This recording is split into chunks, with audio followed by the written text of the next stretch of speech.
Türkiye'de 15 Temmuz'da yaşanan darbe girişiminin ardından yapılıyor olmasıdır. Ülkemizdeki darbe klasik bir darbe girişimi olsaydı muhtemelen bu şuranın gündeminde yer almazdı. 15 Temmuz'u farklı ve bu heyet açısından önemli kılan husus, darbe girişiminde bulunanların kendilerini dini bir cemaat, liderlerini de sözüm ona Mehdi olarak görüyor olmalarıdır. Darbecileri motive eden, yıllar boyunca kendilerini gizlemek için adeta çift kişilikli bir hayat sürmeye iten, sonuçta kendi milletine ve ülkesine silah doğrultacak, kan akıtacak derecede gözlerini karartan sebepleri çok iyi tahlil etmeliyiz. Nitekim 15 Temmuz darbe girişiminden hemen sonra Ağustos ayı başında toplanan ülkemizin önde gelen alimlerini, din adamlarını ve eğitimcilerini bir araya getiren olağanüstü din şurasında bu konuda önemli tespitler yapılmıştır. Her şeyden önce FETÖ'nün bir cemaat veya dini grup olmadığı üzerinde görüş birliğine varılmıştır. Bu örgüt dini istismar eden, amaçları için her türlü yöntemi meşru gören, şaibeli kaynakları olan, ümmeti ve tevhidi parçalamak için çalışan, gizli yapısı sebebiyle gerçek yüzü görülemeyen bir fitne hareketidir. Avrasya coğrafyası FETÖ'nün ülkemiz dışındaki ilk açılım alanı ve en yoğun faaliyet gösterdiği bölgedir. Doğu Avrupa ve Orta Asya'da uzun bir fetret döneminin ardından elde edilen özgürlük ortamı bu örgüt tarafından alabildiğince istismar edilmiştir. Bölgedeki Müslümanların hizmete, ihyaya, irşada en çok ihtiyaç duydukları bir dönemde öne çıkan bu örgüt maalesef sadece kendi hegemonyasını kurmak için çalışmıştır. Bu şura vesilesiyle FETÖ'nün gerçek yüzünün Avrasya coğrafyasının her köşesinde çok daha hızlı bir şekilde ifşa edileceğine inanıyorum. Sizlerden bu gayreti, bu desteği özellikle bekliyorum. Değerli kardeşlerim, İslam dünyası sadece terörizm saldırısı altında acı çekmekle kalmıyor. Aynı zamanda terörizm bahane edilerek hem bölünmeye çalışılıyor hem de ağır ithamların hedefi oluyor. Özellikle Orta Doğu'da, Kuzey Afrika'da, Güney Asya'da yaşanan terör eylemlerinde ölenlere bakıyorsunuz, Müslüman.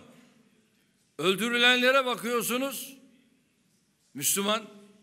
Öldüren Allahu Ekber diyerek öldürüyor, ölen de Allahu Ekber diyerek son nefesini veriyor.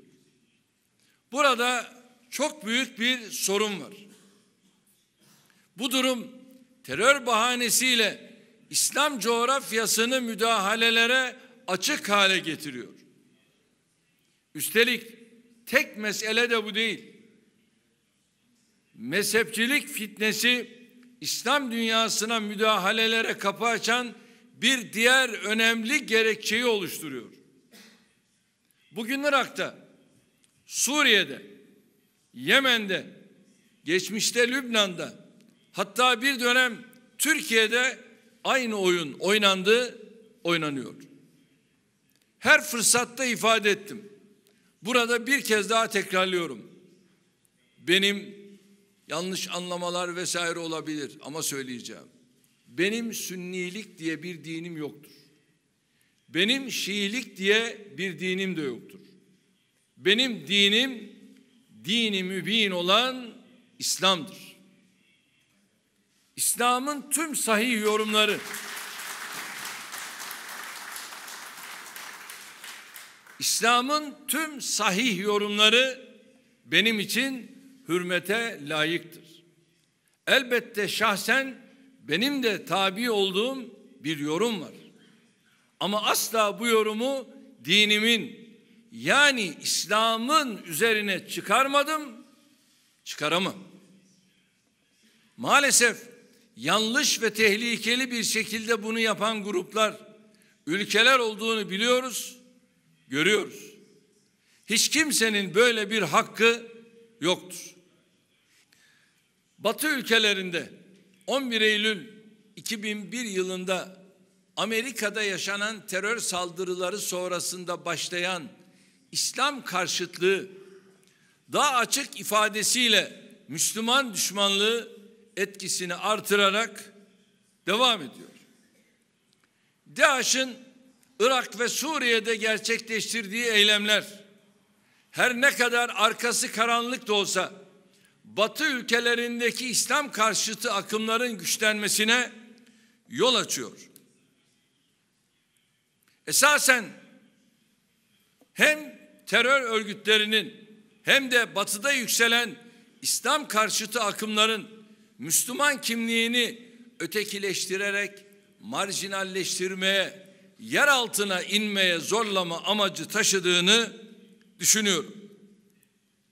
Demokrasi ve özgürlük değerleri üzerinden tüm dünyaya nizam vermeye çalışan Batı ülkelerinin Müslümanları tecridi ancak bu şekilde mümkün olabilecektir.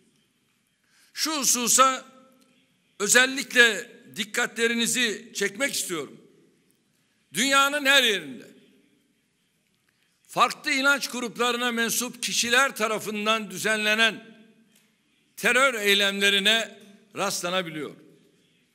Sadece faili Müslümansa bunun adı İslami terör olarak ifade ediliyor. Şayet fail başka bir inanca mensupsa çoğu defa bu eylem terör olarak dahi vasıflandırılmıyor. Adli vaka sınırının ötesine geçirilmeden gündemden düşürülüyor. Bugüne kadar hiç Hristiyan terörü, Yahudi terörü veya Musevi terörü, Budist terörü, şayet kişi herhangi bir inanca mensup değilse ateist terörü diye bir şey duydunuz mu? Duyamazsınız. Çünkü sadece eylemci Müslümansa terörist inancıyla sıfatlandırılır, değilse hiç sözü edilmez. Bu durum Batı ülkelerinde ve hatta küresel düzeyde İslam'la terör kavramlarını eşleştirme, aynı parantezin içine alma çabasının bir ürünüdür.